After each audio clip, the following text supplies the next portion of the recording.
Directeur du Centre arabe de recherche et d'analyse politique et sociale. Bonjour et merci beaucoup d'être avec nous par téléphone. Alors on vient de le voir, retour de la charia en Libye, course en tête pour Enarda en Tunisie. Comment expliquer que la mouvance islamique ait le vent en poupe dans ces deux pays? Pour nous, les sociologues, politologues, c'est explicable. Tout d'abord, les révolutions arabes sont déclenchées par des mouvements sociaux, notamment la révolution tunisienne, égyptienne. Et je veux dire par là des mouvements sociaux, ça veut dire que c'est la jeunesse de Facebook, qui n'était pas d'ailleurs structurée par aucun parti politique, ni par Nada en Tunisie, ni par les frères musulmans en Égypte. Par contre, ce sont les islamistes qui sont les premiers gagnants de ces révolutions et de toute élection. Pourquoi ? Parce que tout d'abord, ils jouissent de ce que nous appelons, en sciences politiques, leur capacité d'organisation et de mobilisation.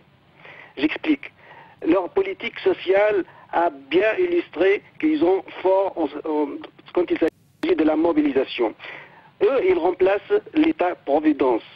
Ça veut dire quand l'État est absent, on trouve les islamistes. Pas ce que nous appelons aussi l'islamisation par le bas. Pourquoi ? Parce qu'ils ont du fric, ils ont d'argent, ils ont les moyens financiers afin de financer la société ou une partie de la société. Donc ces jeunes-là, soit ils adhèrent au parti de pouvoir, par exemple le cas tunisien, l'RCD, ou les islamistes, parce que chez les islamistes, ils peuvent trouver une certaine sécurité sociale.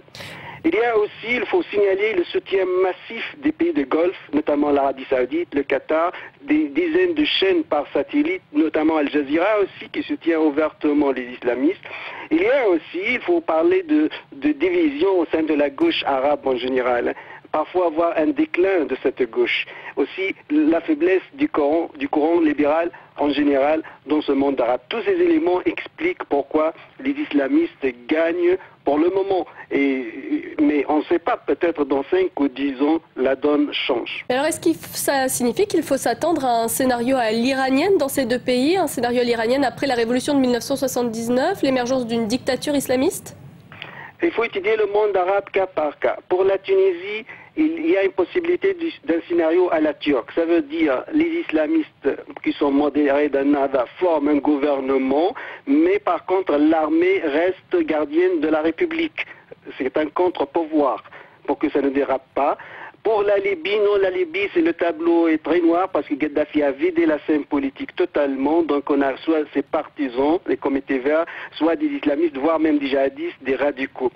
Pour l'Égypte, il y a aussi l'armée qui est puissante, mais face aux frères musulmans. Probablement les frères musulmans peuvent gagner plus même qu'Ennahda en Tunisie les élections, mais en gardant une armée républicaine qui joue comme un contre-pouvoir. Donc, loin de la révolution iranienne, je pense il y a une approche de modèle turc. Ça veut dire donner les islamistes le pouvoir, qu'ils forment ces gouvernements, mais l'État doit rester démocratique. Merci. Et protégé par l'armée. Merci beaucoup Riyad Sidaoui d'avoir été notre invité par téléphone. C'est la fin de ce journal. Merci à vous de l'avoir suivi. L'information continue sur France 24.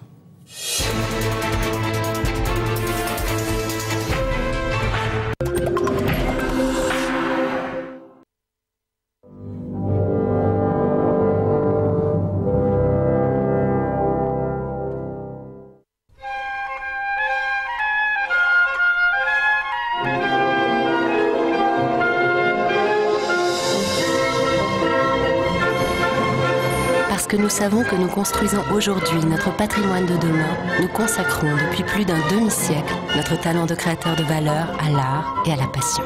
Groupe SGBL, nous sommes là pour vous. L'actualité africaine est bien plus qu'un sujet d'examen. La curiosité intellectuelle ne s'enseigne pas, elle se cultive.